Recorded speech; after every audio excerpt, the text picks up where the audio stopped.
I just wanna dance and dance till I'm numb and I'm done and I'm ready to the ground. Can you feel? Hello, everybody, and welcome to This Week in Indies. It's March 7th, 2021. And we got a great show ahead for you. And right now, we're just going to jump right into it. Enjoy this nice music review from JD Estrada. It's a little bit tamer than the last one, but it's a great band nonetheless. So enjoy, and we'll be back with the roundtable.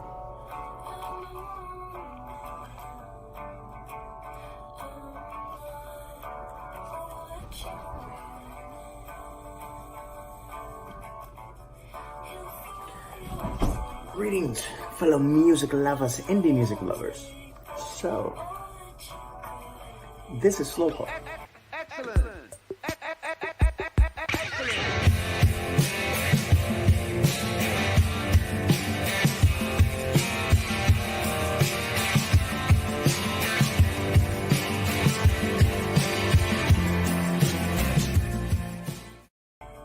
It is dreamy, it is ethereal, it's fine, it's sweet.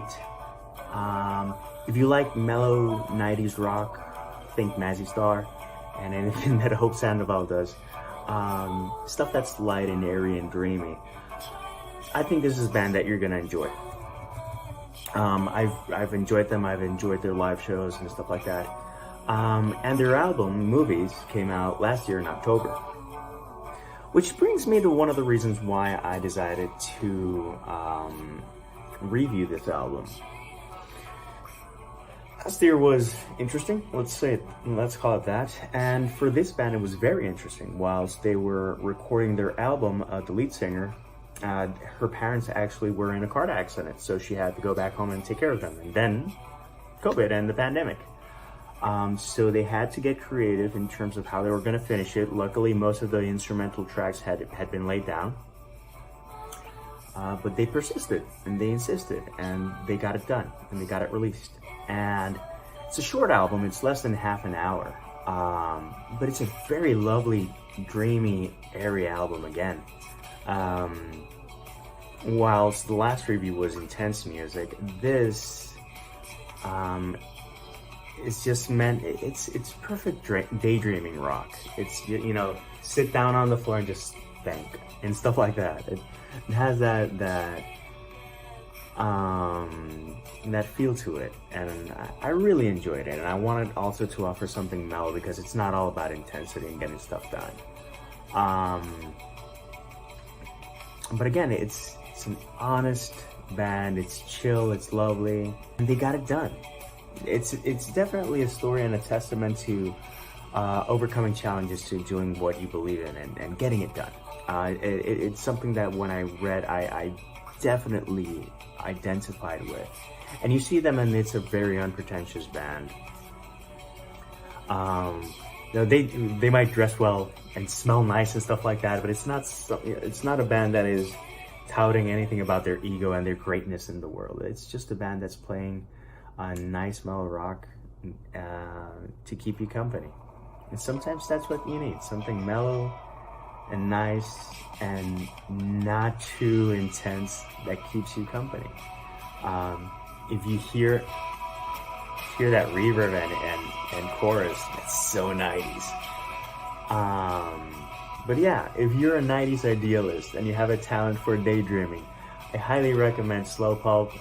Their album, Movies, is very good. Their EPs are good. And I think it's going to be a band that has several layers. Right now, some people might say that they're a bit one note, and I just think that they're evolving their sound a bit more. And you don't have to be look at AC/DC. You don't have to be, you know, reinventing the wheel. If something works and you enjoy it, it makes you happy and it makes other people happy, go for it. So, Slow Pulp, Movies, the entire discography, check it out, and remember, it's always time to go indie now. Down street, without something in the world.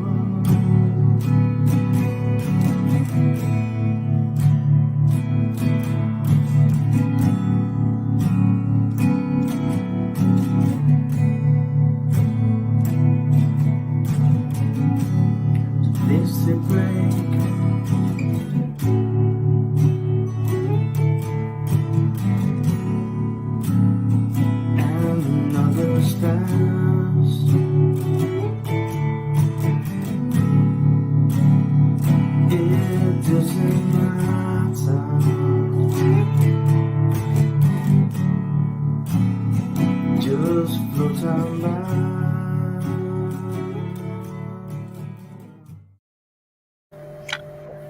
If you didn't catch that, the last part with that music you were hearing was actually JD Estrada. He's doing a series on his YouTube channel. Every Sunday, he's going to be posting a brand new song, an original song that he composed and put together. So we wanted to give that a little taste. That was the song Downstream, which is now on his YouTube channel. I saw him post it earlier this morning. So go check that out. It's awesome. He's awesome. He's a great musician. He needs a lot more love and encouragement because he's a little self-conscious about his music. So get out there and give it a like and give it a nice comment because he deserves it.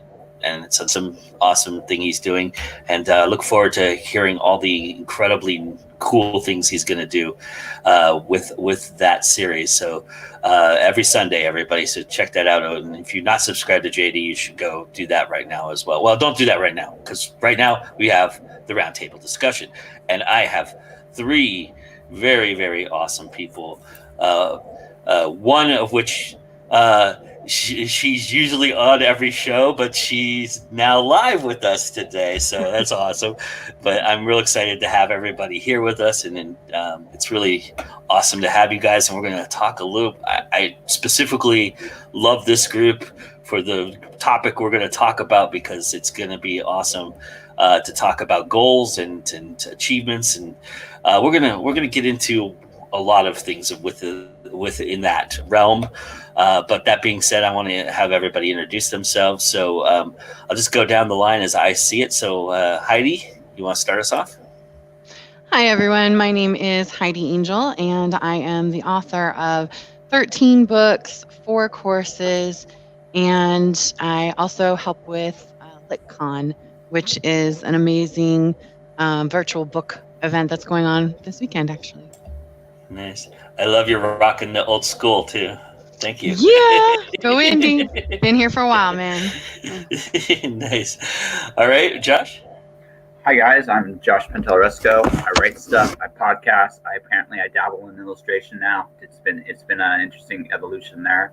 I'm a freelancer, and I just do things, and things happen. That's it. I don't know what I'm doing. That's actually the whole secret of my success. That's where I'm going to leave it for the moment. I would say you do more than dabble. You've done quite a few drawings now. Oh, yeah, absolutely. But it's been I never imagined myself doing it, honestly. It's just one of those things that just kind of happened. But we'll talk about that, I think, probably in this discussion a little bit as well. So Nice, awesome. Well, thank you for being here. I really appreciate it, my friend. Mm-hmm. All right, CL Cannon. Hi, I am C.O. Cannon, and I'm also the owner of Fiction Atlas Press. And we publish 2 anthologies a year, and I do a little bit of writing on my own sometimes, a little bit. And then I also help authors with their marketing, and I do cover design. I'm a little bit like Josh. I do a little bit of everything. And I'm also here on Go Indie now. But like Joe said, I'm actually got to be live today, and I'm not in my car, so you guys are in for a treat. that was a big like surprise to everybody. I don't know why, but because you've done plenty of videos with us where you weren't in your car, but that was a real big discussion in the news show. Why isn't she in her car? I always thought you were just off in the middle of like a crime spree somewhere. It's like, oh shit, I gotta do something for Go Indie now. It's like, okay, in the middle of stop here, no, coast clear, let's go. Okay. I just have loud kids. Yeah. And by the way, she confirmed it, everybody. She does not lock her kids away, so please do not assume that. Don't report me or nothing like that. They are treated well and fed. And if you haven't seen it yet, go to the late night news segment on our show, and I've got everything time coded too. So if you wanted to just see what Courtney says, and it's well worth it. It's 10 minutes, well worth your time, especially if you're an artist out there who is afraid of TikTok. This will help you. This will get you nice and settled in because Courtney does an amazing job of breaking it down for us, and she I learned a lot from it. So, there's a lot of great tips that she gives, and I think everybody should check that out. It's a platform that I think is up and coming, and I think you gotta give it a chance if you don't, because if you might be missing the boat if you don't. So, this is a great opportunity to get in on the ground floor with it. So thank you for that, Courtney. We really appreciate you. You do that for us every month. I really appreciate you doing everything for me. So I really appreciate that. But so to the discussion at hand, we're all, I would say that all four of us, quite frankly, are pretty goal-oriented folks. Even though Josh likes to say he runs by the seat of his pants, I know he has plans. I know that he has goals and ambitions, and the way he goes about it works for him, and I think that's great. So I'm just curious right off the bat, though, how much goal planning do you all do? Are you guys like a 5-year plan kind of person, 10-year plan? 1-year plan? Do you have short, long term? What is your approach to the goal setting aspect so that everybody gets an idea of where you're coming from? Everything and then some. Don't judge me. Josh is the epitome of a ride by the seat of your pants vibe. I'm like the whole other end of the spectrum. If there's a chart or a guide or a book on how I can plan better, I get it, I read it, and I implement it. And I actually have had to, and Josh and I talked about this when I was on his show back in July, I've had to teach myself to step back on the planning and accept that it's okay to execute violently, but not perfectly. And that's better than just to never get to execute because you're so busy planning. And I get trapped in analysis paralysis very easily. I have to force myself out of that and lean more towards Josh's approach of, okay, just jump. You can do this. It's time to jump. Nice. So I guess I'll go next because she referenced me here.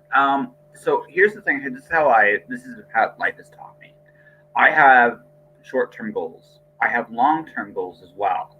But the thing is, the reason why I seem very, probably from the outside looking in, so random. When I was a kid, I moved around a lot, and so I was always in a constant state of flux.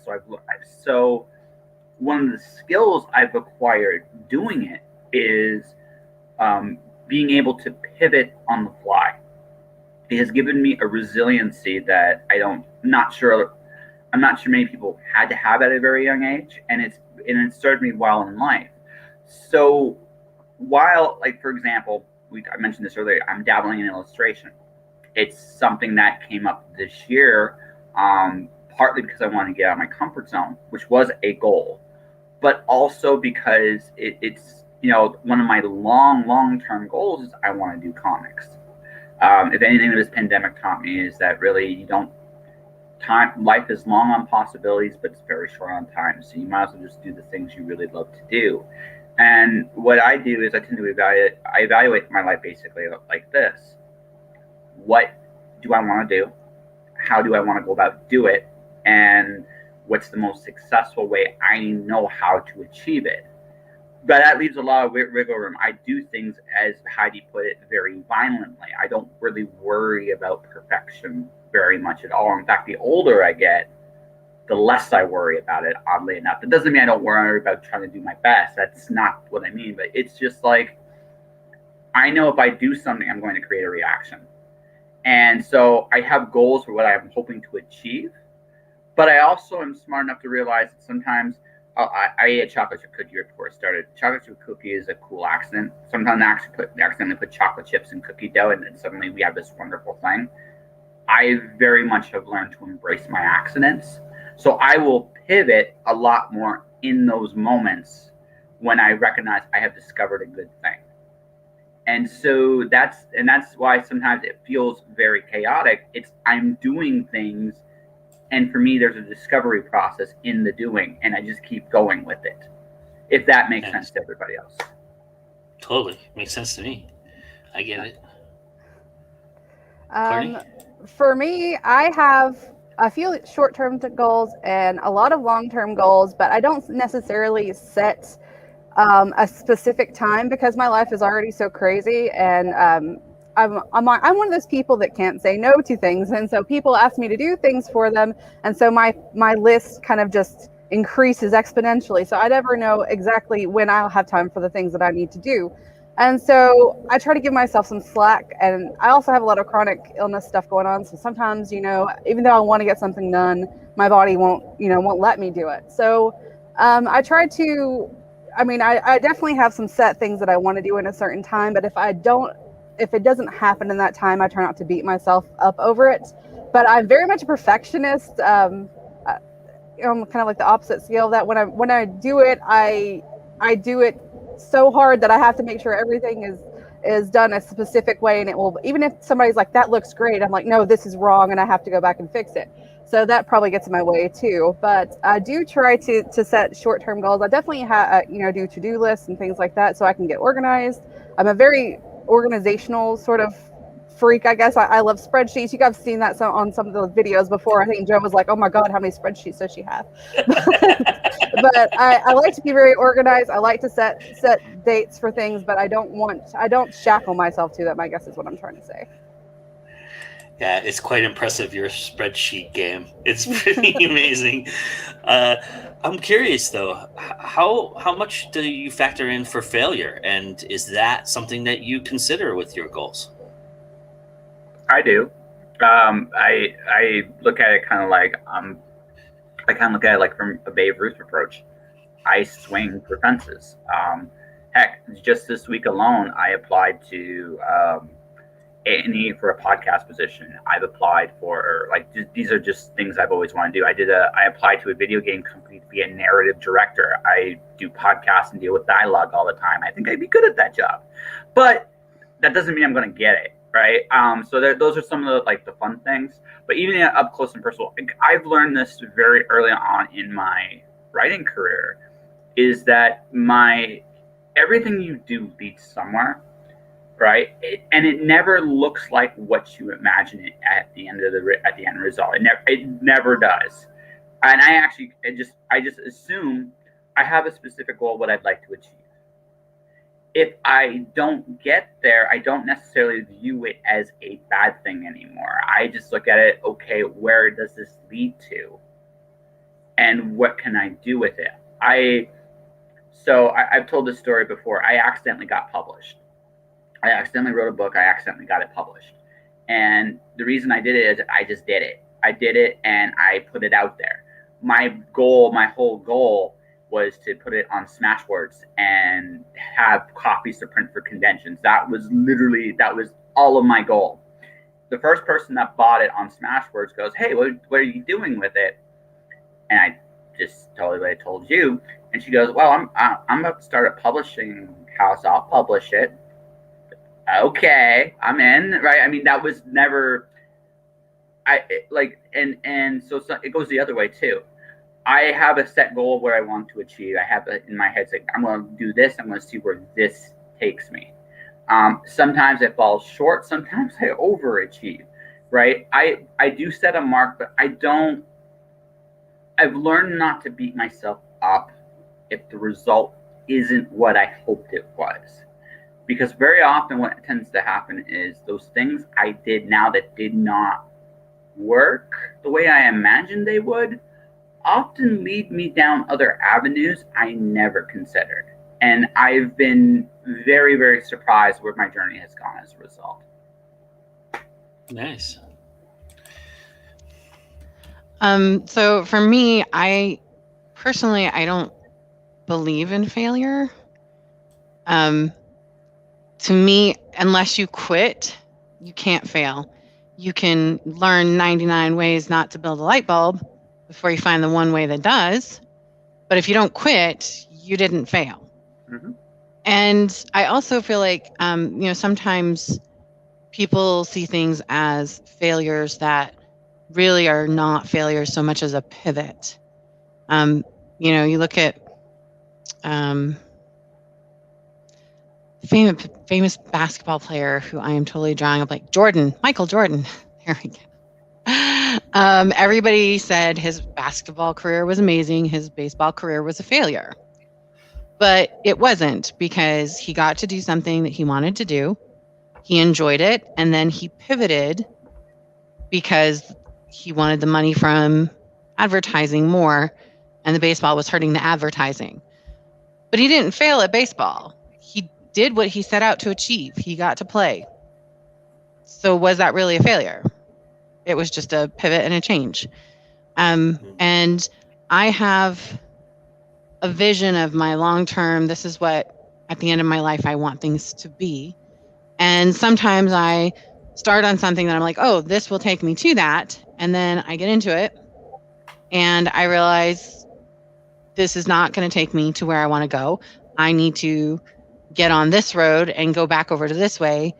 And that will get me back on path. And sometimes there's some setbacks and switchbacks, and sometimes there's, changing modes of transportation.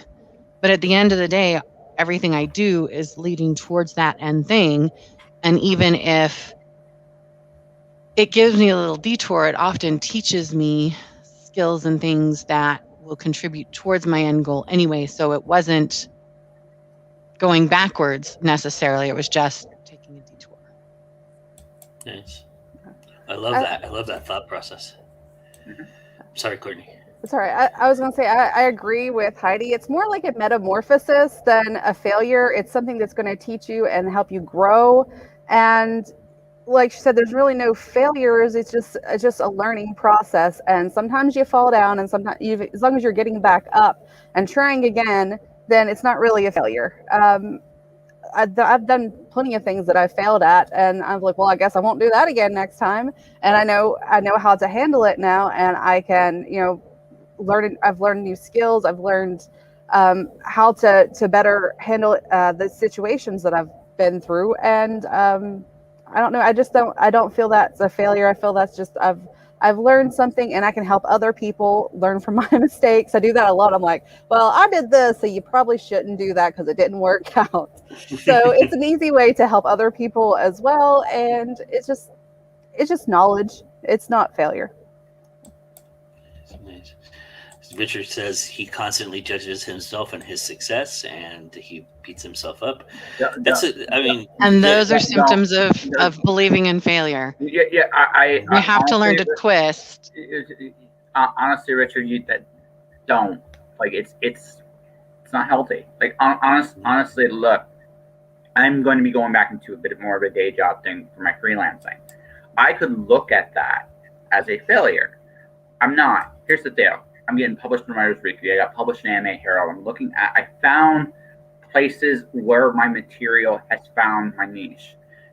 I just ran out of time to really implement it. I learned so much in this last year being a freelancer, publishing my own books, and doing so many different things. Am I where I want to be right this minute? Well, no, I'm not. But at the same time, I'm not being myself over it. Like, it's a journey.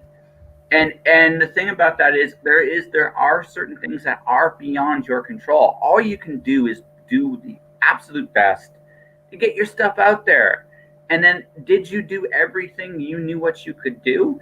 If the answer is yes, then you can't really beat yourself up so hard. All you can do is go, okay, what did I learn? And then keep going. Because honestly, that's like I cannot look. Courtney has done an amazing. She's a U.S. Today bestseller. She worked her ass off to get there. That's an awesome accomplishment. I'm not there yet.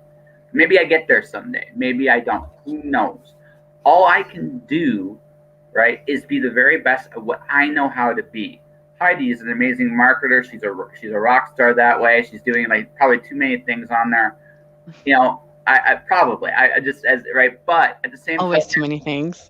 but the thing about that is, right? I don't think there is actually a single like creative person that's exactly where they want to be. I've never met one, even the ones that are really, really successful. Mm-hmm. I've noticed that like none of us are where we imagine we would be, which is something I actually one of them said earlier. Success never looks like what you actually imagine it to be. Mm-hmm. The only real question I would tell most people is, are you smart enough to realize the good you have done? That's where a lot of artists sell themselves short.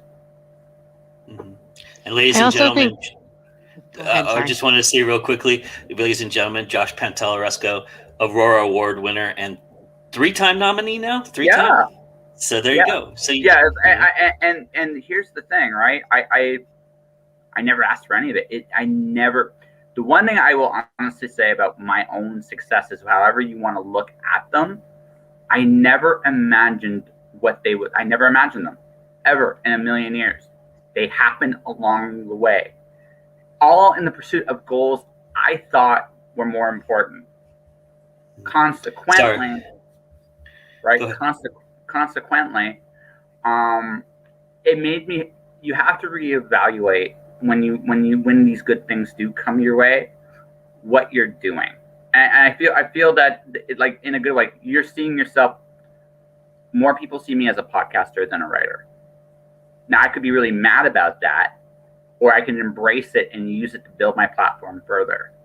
Mhm. It's not what I imagined it to be, but is that really a bad thing? I was going to say, how many people saw your podcast and because of your podcast bought your book? Yeah, exactly. I did.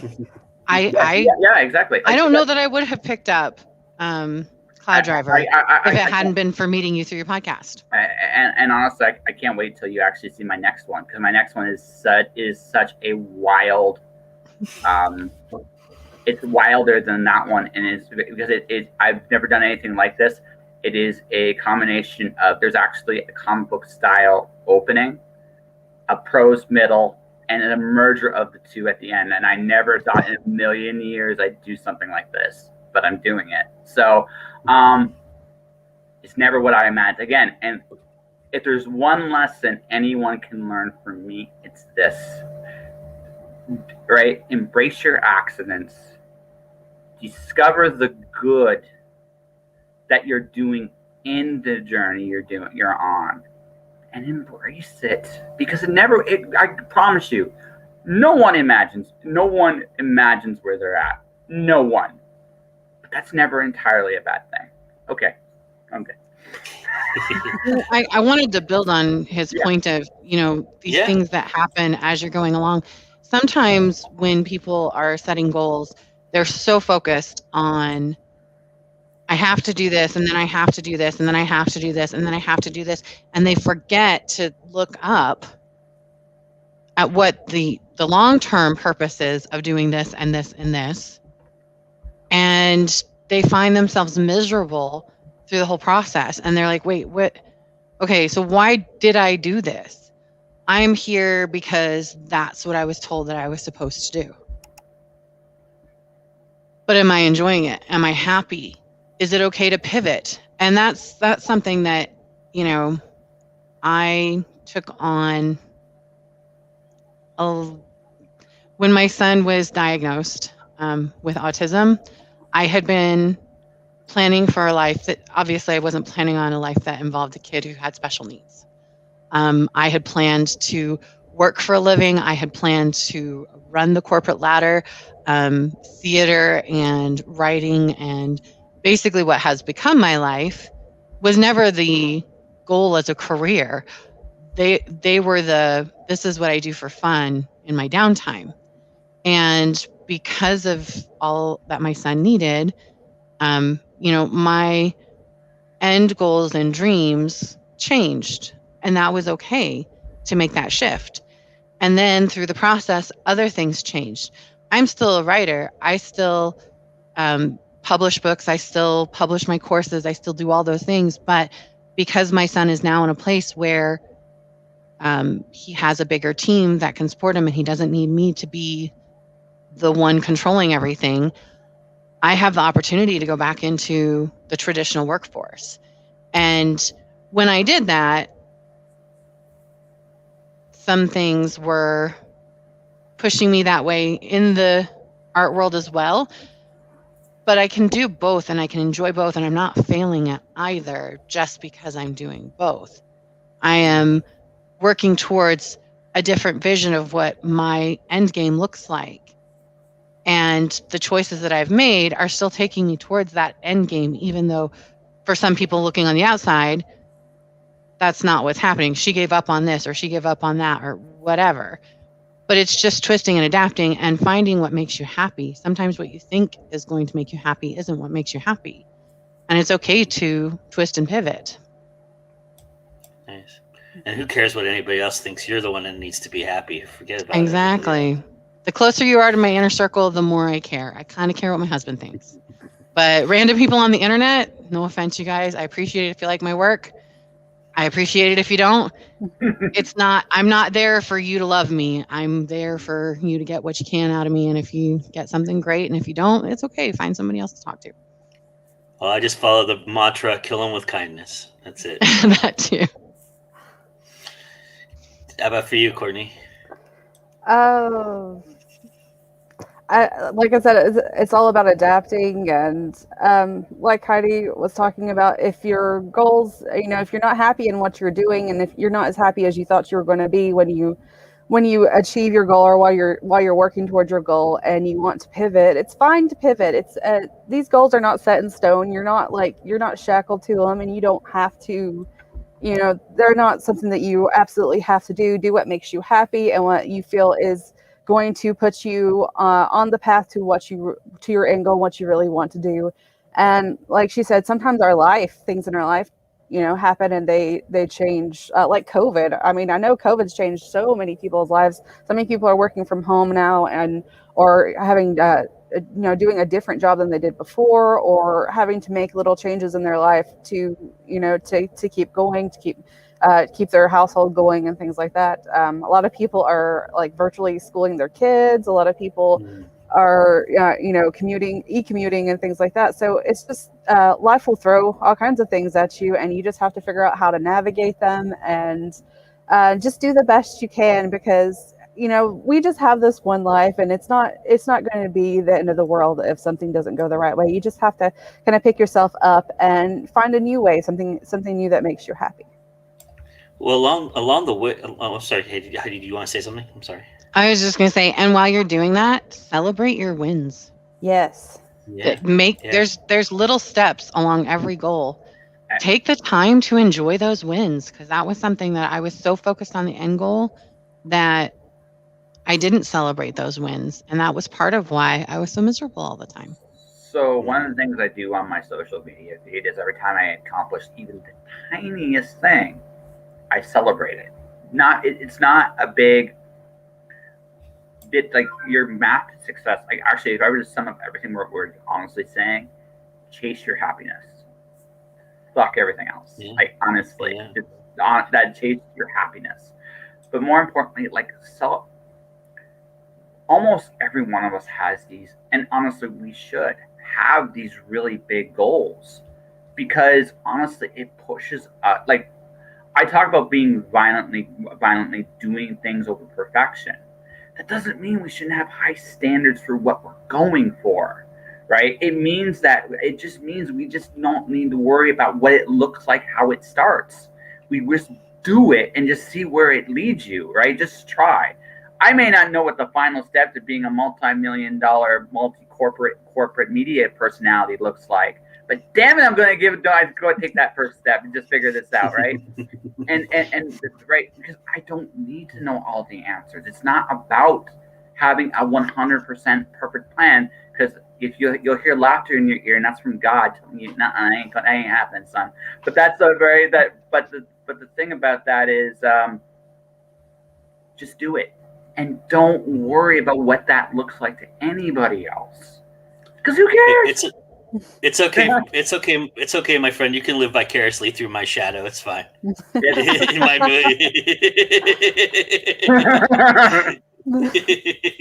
We're rubbing elbows with greatness. Something will rub off. Awesome. I love you, Josh. I wanted to touch on something that is in this sentence, because sometimes it's not so much the goals that you have going into it, but when you achieve something, how you deal with it. And a lot of people have a lot of problem with success, and success is one of those things that chokes a lot of people. And so I'm curious with your goals and setting your goals, because you don't know how you're going to react until you're there, right? I mean, once you achieve some kind of success, you just don't know how you're going to deal with it and feel with it. I mean, you can prepare all you want, but success is different. And like Josh said, you don't know what it's going to look like on the other side, so you have to deal with it as it comes. So I'm curious, are you looking at that as much as you are getting there?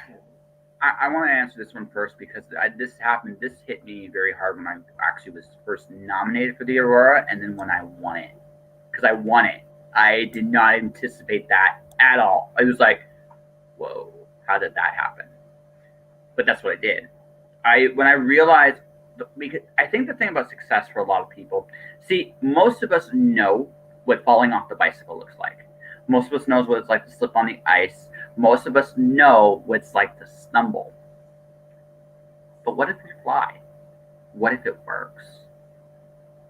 Oh shit, how did I do that? So this is what I did. This is, I think, the hardest thing about success. And I once I understood this, though, I think I was able to kind of grasp it. Have an honest assessment about what you did. How did you get there? When I looked at how my podcast has evolved, one of the things I've kept true with it the whole time, no matter whether you're watching it now, because it's now a Twitch stream, or whether you listen to it at the very beginning, I've been very consistent about the show's format, formula, guests, conversations, who I invite. There's a very, very specific concept I have with my show. It may not seem it, considering I talk about everything and anything, but believe me, there's a formula to it. I'm very, very conscious of what I do well, and more importantly, I know my own weaknesses. And so I have 8 rules of success. So my 5th rule, which is what I came up with this, is get out of your own way. It's cool that people are noticing what you're doing and that is good. Whether you're selling books, whether people are listening to your show from Uruguay, Japan, and all these other cool places you had no idea your voice reached, it doesn't matter. You did something, and very often you just did something that seems simple enough to you that other people go, "Whoa, you did it." Yeah, I did it, and I did it because I'm very conscious about what I do well and what I don't do well. And I try to do more of the things I do well, and I try to work on the things I don't. Now, I may not get all my weaknesses squared away. I don't need to, though, either. What I need to do is put myself in the best possible position to succeed. And then I just have to be consistent at it. I just show up and do it. And once I figured that out, it's like, more good things will come my way. I've made money on a podcast. A lot of people can't say that about their podcast, but I've done it. I'm scaling up my audience now on YouTube, Twitch, and stuff, and I have a plan for that. I'm watching my numbers slowly grow. Will I achieve what I want to achieve? Who knows? But that doesn't really matter. The fact is, I'm doing what I know works well for me. And as time goes on, I'm very conscious of what I don't do well. And maybe I get better at some of those things. Maybe I invest in myself a little bit more, which is something I do need to do more of. That all said, I'm conscious of those things. Nice. And we brought in Sarah Berman, everybody. Hey. If you want to go ahead and introduce yourself, Sarah, so everybody knows who you are, but let's make sure of it. I'm jealous of her title. I spent some time not committing to that and had a moment of glorious, passionate self-confidence. My name is Sarah Berman, aka the Author Goddess. I am the author of the Rune Spells series, the 4th book of which will be coming out in November. Yay! I do practically writing, a vlog on YouTube. I do editing on the side. I do streaming, and etc., etc., etc. So Nice. So we've been talking about goals. How much of that is for you? Do you have long-term, short-term goals? How do you approach the goal setting? oh, I don't get anything done unless there's deadline involved. I need the pressure. I need the pressure. I need the expectation. I need the responsibility. I'm always setting myself goals or asking other people to set me goals. Like, just, hold my feet to the fire for me, will you?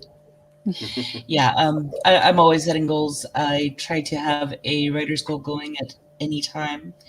And I approach it in the sense that I do not set writer's goals that I can very easily achieve. Like if everything goes perfectly, then I might be able to get it done. But most of the time, it's not going to happen because I want something that challenges me. Nice. That's awesome. I love that. I go with the same approach, but I leave those as my kind of my outside goals. And then I build, here's the things I need to do to achieve that. And I set realistic deadlines and easy achieve. And I don't I'm kind of popular because the last 5 years, 6 years, I have done a accountability tracking of my goals every year. And I walk people through how I set my goals. And then every 90 days, I reevaluate. So I have annual goals that are geared towards achieving my 5-year goals. And then I have my long-term, whatever. You guys don't get to know those ones. Those are my dreams, basically. But my 90 goals, that's where I do the hard deadlines. And then I evaluate, did I achieve what I needed to achieve? What do I need to change and adjust and adapt and set a new set of goals? And each of those build off each other to build the bridge that takes me to where I want to go, basically. But I agree, deadlines are necessary because otherwise, if you don't have deadlines, then it's really just a dream with a little bit more concrete numbers, but not, real. I believe in the smarter goal setting philosophy. So they have to be specific, measurable, attainable, relevant, timely, and something to do with rewarding. I forget the E and the R, but I teach it. I follow it every year when I go through it. But actually, the smarter goals is a new thing that I just learned last year and have started implementing. But I do believe in setting smarter goals. That way you can measure and adapt and adjust and change. And I think that people who do that, when they hit success, it doesn't negatively impact them as much as it does for some people who they had, this is the end goal, and then they get the end goal and they don't know what to do after that. And so then they seem to get lost in their success. But if you're a habitual planner and a goal tracker, then once you hit that success, you just set the next goal. What's the next step up from here? How do I extrapolate further and grow more? And then you don't run into that floundering in your success. Of course, then you could end up, not to say that there aren't negative aspects that can happen on that side of it too, because then you can end up always never being happy because you never achieve the goal. But that's why you practice that rewarding as you achieve the small goals too. So I'm gonna add a comment that both of them are saying here, but there's another way we can put this, and this is actually the thing I learned, biggest thing I learned about freelancing. It's a mindset.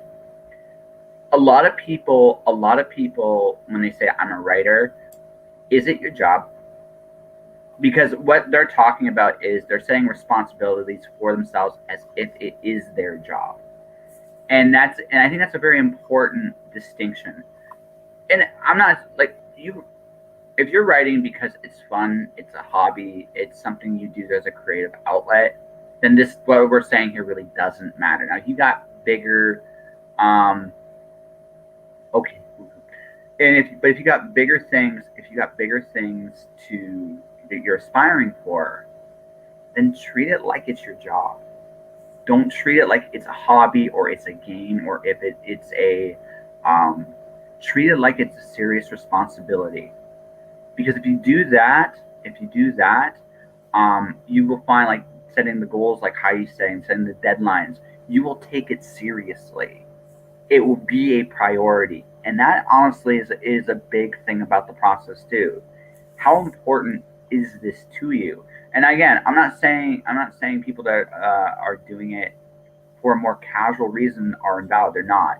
But if you're serious about it as a living, as you have goals you want to achieve in the industry, you have to, on some level, take it seriously. Well, I think that applies to a certain concept that people kind of don't really think about or conflate or something, but there are different ways to approach writing, and each one should have different goals, and each one should have a different methodology. You know, aside from, of course, the whole everyone is different and you do what works for yourself kind of thing. You know, but if you are writing because you want to do it on the side and have fun with it, that's a very different goal than if you are trying to make a career out of it. And both of those are valid choices. So, Right. you know, it doesn't really matter which one you choose, as long as you pick one and then set goals appropriate to that. Right. And I think that you know, kind of falls into so when you're writing just for fun, you set goals that are about writing. When you're writing as a career, you set goals that are about more than just writing. So for example, I see a lot of authors always complaining because they hate to do marketing, and it's frustrating and it's overwhelming, and they just want it. Somebody else is supposed to do that. I'm just a writer. Okay, so you just want to write. You don't want to have a career as an author. And that's okay. That's totally fine. But if you want a career as an author, you have to embrace, I mean, even the Big Six traditional, especially the Big Six traditional, you're expected to market your own work. And so if you want to be a world-renowned published author, you need to embrace learning how to market. And then you can pay other people to do advertising. You can pay other people to do other types of promotion, but you still have to be open to marketing yourself, because that's what you're selling. You're not selling your books, you're selling your brand, and your brand is you. That's what keeps people buying book after book. When you change series and when you change genres and things like that, they're not buying your book, they're buying the book written by you. And you have to be open to do that. And for anybody who's interested in learning those skills, I actually am, I've created a 30-day, 30 minutes of marketing a day challenge to help you get into it and also learn the skills that you need to be able to do that. And the next one is actually running in April. And I will give Joe the link to add to everything to share that if anybody would like to join us. But it's a really great thing. You literally get 30 minutes of instruction, and then the goal is once you learn it, you can implement it after 30 minutes a day. So during the challenge, plan for an hour. And then after that, it sets you up with the skills you need to be able to market 30 minutes a day. Everybody needs to go check that out, and I'll put the link in there. I did a little bit of it in the last time that you did it, and it was really cool. So I'll put the link in there so everybody can go do that. And thank you, Heidi. Heidi has the busy life of running a con right now, so she's got to run. Thank you for being here as always. I really appreciate it, my friend. Thank you guys for having me. Have fun, and I'll watch the rest of the video later. All right. Bye. Well, I wanted to bring Courtney in on this. Courtney, I have one specific question for you, though. I want to know from you, what is the best way to start when you're planning goals? What is your best advice?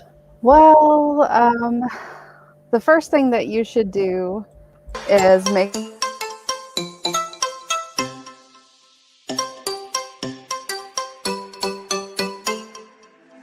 Hey guys, CO Cannon here from Fiction Atlas Press, bringing you another Indie Connection. Today I'm going to be telling you about some indie books that you might enjoy if you're a fan of the Beautiful Creatures series by Cami Garcia and Margaret Stahl. The first book I have for you is called Demon Warden by Celine Callan. Demons are a girl's worst nightmare. I thought things couldn't get worse after my grandma's sudden death. I should have known better. Turns out I'm not a lousy witch as I believed. Nope, I am more than human. Volatile power courses through my veins, making me the target of a psychotic devil determined to consume my soul. Fortunately, I'm not alone. Nox, a demon prince, comes to my rescue in a flash of purple light and surliness. Bound to protect me, Nox is determined to teach me how to wield my powers. And I am determined not to fawn for his tall, dark, and grumpy highness. Thrust into a world full of supernatural creatures, I must uncover the truth about my lineage. I can tell the prince is hiding something from me. He doesn't trust me, and why would he? I belong to a race of half-immortals hell-bent on destroying his kind. But what if he is the enemy? Can I trust him with my apparently delicious soul, or should I join the ranks of my kind? Decisions. The second book I have for you is called The Coven Princess by Lily Luchesi. Your blood does not define you. Harley Torrance's parents were killed in a home invasion when she was 3. Adopted by a nice couple, Harley begins to develop strange powers. At 14, she brews a potion so strong, it gains the attention of the Coven King and changes her world forever. She's not human. She's a witch. Now a part of the magical community, Harley must learn to control her powers, lest the darkness already in her blood overcome her. Can she dampen her lust for power in order to stop the dark from taking over the Coven and killing everyone in their way? The third book I have for you is called Becoming, the Balance Bringer by Debra Christie. Her hidden magical gift may have just killed her boyfriend. The innocence of Anna's youth is shattered when her boyfriend is killed in a car accident, one she is certain she somehow caused. Tormented by grief and guilt, Anna seeks refuge in the dream world of HEIDI'S, where she finds a fierce sister, a mysterious green-eyed boy, and a darkly seductive presence drawn by her blood. It all seems like a trauma-induced escape from reality, until she spots the green-eyed boy in person at the local farmer's market. The line between her dream world and waking life have blurred, and if she doesn't get her strange, dangerous powers under control, more people could die. As darkness seeks her, bent on her destruction, Anna discovers the dream world of HEIDI'S is real and in grave danger. But if she doesn't get her powers under control, her efforts to save their universe will destroy their world instead. And the last book I have for you is called Magic Betrayed by Elizabeth Kirk. Never again must another Arcanist rise. They say it took 100 magical beings to defeat the first Arcanist. Great care was taken to ensure the secret of his malevolent power died with him. Now the brutal reign of the Arcanist has become little more than a scary bedtime story. And yet the descendants of his loyal followers are sworn to find a way to bestow his dark magic upon another. If they succeed, they'll unleash a new terror upon an unsuspecting world. Now, magics are vanishing without a trace.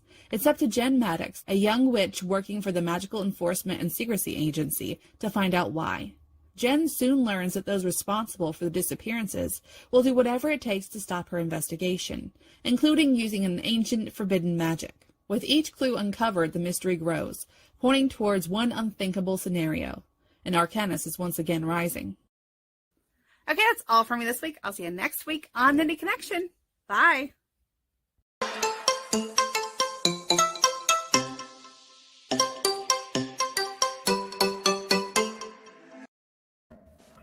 All right, And that's all I have to say about that. You guys missed a great tip. It was a great tip. Yeah.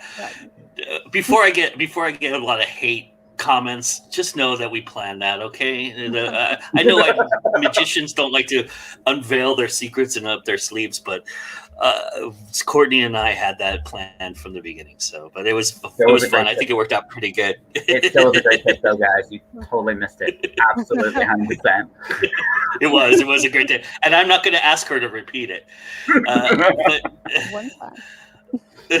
But I am curious, Courtney, since I don't always have you on here, and I play these every week, and it's so great that you do that for us. But these covers you find, they're so amazing. I've never seen like there's really great covers. Is that something that you look for when you're looking for these? Yeah, I always look for a marketable cover, and I usually look at the reviews to make sure that it's not like a two-star or something like that. To make sure that I'm letting you guys see books that have been recommended by other people, and you're not getting something that hasn't been edited really good, or that's just not a good quality book, not a good fit for that traditional book that I'm telling you guys. That whatever you liked for that week, I try to find that. And also I have a form that I've put up in the last few weeks. Actually the last few months, so people can tell me about their books and what they're like, and that helps me kind of go through too. But also, a lot of times I go by also bots. So also bots are really important on Amazon for me to be able to see what's out there. And I just spend half the time going, damn it, it's Simon and Schuster again, or damn it, it's some traditional published thing, because I have to go scroll down and see who it is, and I'm like, darn, that one was so good. But yeah, you so run into that from time to time. That list helps me a lot when people actually go out and fill that out. I actually got 3 of the books this week from that list, so that was great. I was like, oh, I don't have to search forever for this one. So sometimes I can do that with books, sometimes I can't. Sometimes a lot of people are saying stuff that I've already done stuff for, and I've done almost 100 episodes of the Indie Connection at this point. I've almost used every book not every book on my shelf, because I've got like 1,000 books, but I really do have about 1,000 books. But I don't want to do something that's exactly the same genre. A lot of the stuff I read is YA fantasy, so I try to mix it up sometimes. And you do a good job of that.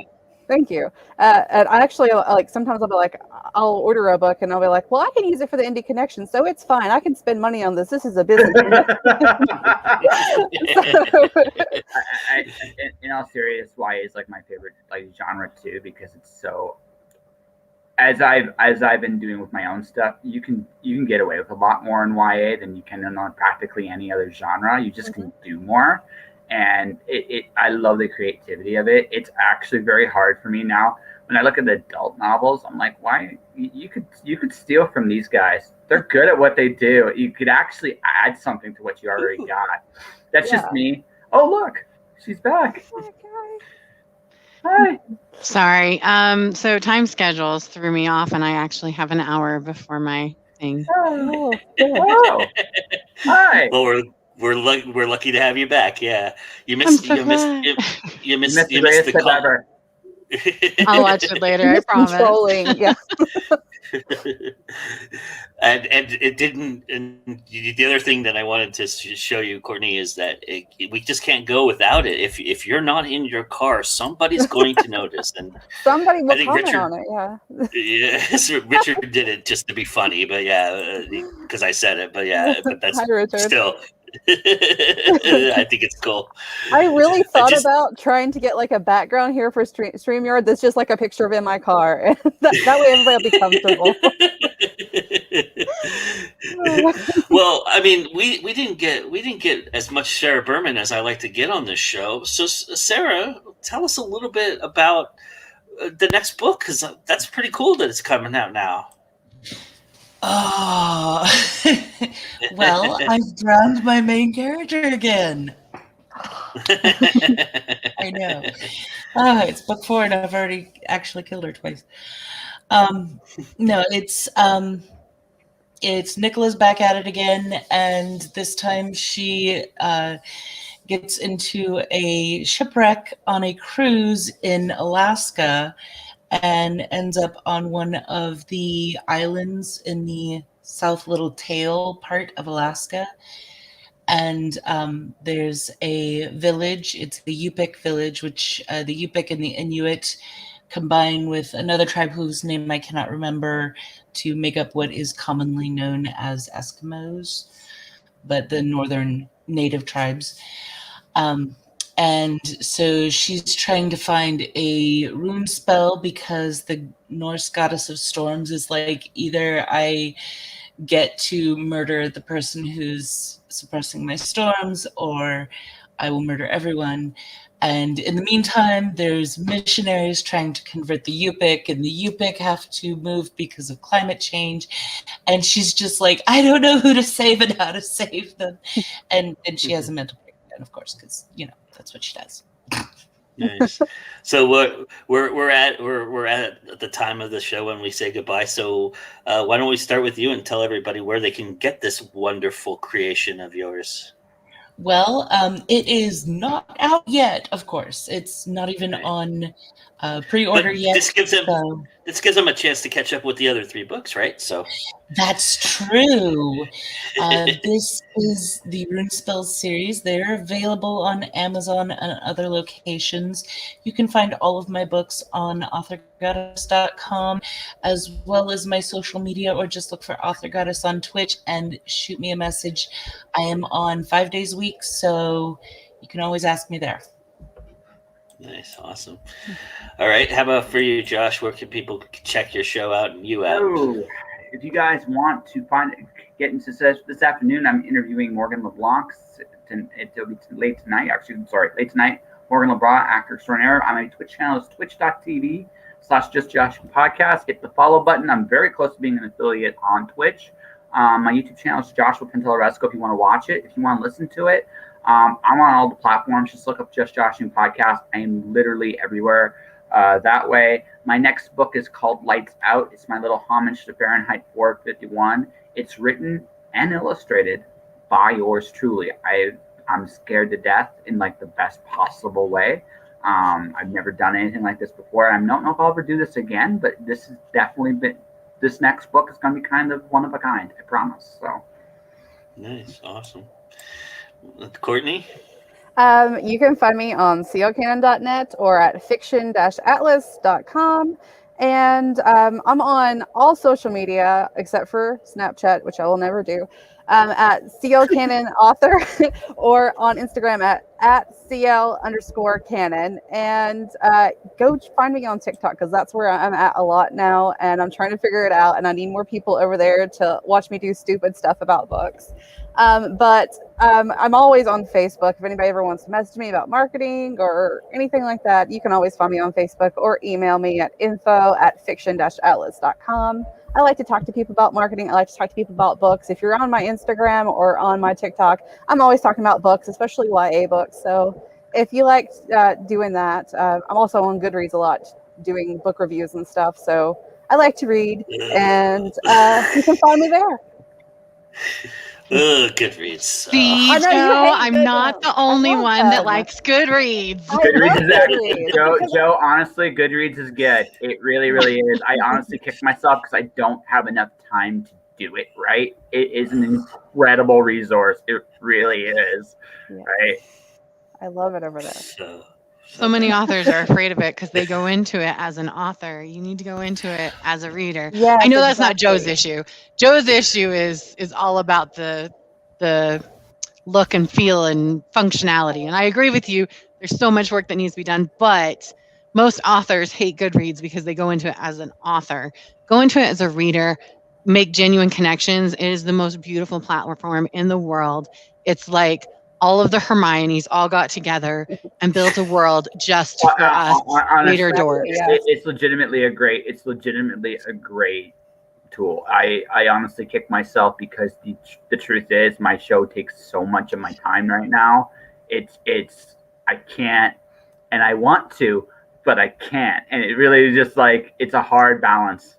Schedule a half hour, 1 day a week. That's all you need to get the minimal benefits. Obviously, you could spend I would rather spend as much time on Goodreads as I do on Facebook. It would be more productive for my writing piece, but because of my connection with authors, Facebook's more practical. The next time I have you on my show, I think we should actually legitimately have a serious talk about that, because I think that's actually something that's not talked about enough, because it's a great theme. Real quick, well, I would like to talk to both of you after the show as well. Anyways, we'll go. All right, not the subject before I take over. Really quick, I do want to make an announcement. I am part of a online writers convention that's going to happen in July, I believe it is, called the Writers Conduit. It's Twitch platform based, and it's going to be just panel after panel after panel after panel. And so you can go to my Twitch and ask me about it, or it is writersconduit.com. Cool. Awesome. Sign up to be a part of And it. go read Sarah's books because they're really, really I good. get to see all 4 of you there. I'll be there. I promise. I even have books to promote and stuff. It'll be great. Yeah, I will. I realized, Heidi, when you left, you didn't tell everybody where to find you. So tell everybody where to find you. Oh, my bad. You guys can find me at Heidi Angel with 2 L's because I'm not that kind of angel.com. And really just go there because I'm on a bunch of other social media, but I bounce around because I took on too many. I'm not on TikTok because I already have too many that I can't keep. So just find me at HeidiAngel.com and then you can follow me where you want to from there because all my links are on that page. Awesome. And yes, I can't say that enough about people's websites. Please put all your links on your website, please. It helps me out tremendously. Because then if you're on my show, I just go to your website and get all your links and I don't have to worry about searching through Google to find you. But beyond that, thanks everybody for being here because it's always time to go indie now. And it's always time to go to LitCon. So get over to LitCon and enjoy some panels that are going on today because that's a really cool thing. They've got some good sci-fi stuff going on, I know, for today. And there's I got roped into another panel of screenwriters doing adaptions. So if you want to adapt your novel into a screenplay, Phoebe Darkling is doing a panel in about an hour, actually. Or is that the panel you're going to, Heidi? No, I have a Urban Fantasy What's Next. I'm moderating that one. But the great thing is you can also watch any of the panels that have already happened. They're not live, but they're still up and you can watch them. She had another one this morning with Myron Brown, I think was his last name. Yes. And then, I didn't get a chance to watch that one because I was running like a mad woman. So that's what happens. I'm so excited because all next week I have lots of fun content to watch all the stuff that you guys have been creating that I didn't have time to watch this week because I was running around doing other stuff. There's so much cool stuff from sci-fi panels to there's mystery panels. There's some blog hops that are a lot of fun. There's a giveaway. Just a lot of fun stuff going on over there. Pretty much everything for everyone who loves book stuff. And it's just going to keep growing and getting bigger every year. Yeah, so go check that out today and go check out Josh's show as well because Josh got a show every day. I love being over there and commenting, and just hanging out. But anyway, that being said, we'll see everybody again next week. And thank you so much. We've got plenty of stuff to show as well. So go to our YouTube channel and check it out. Anyway, take care, everybody.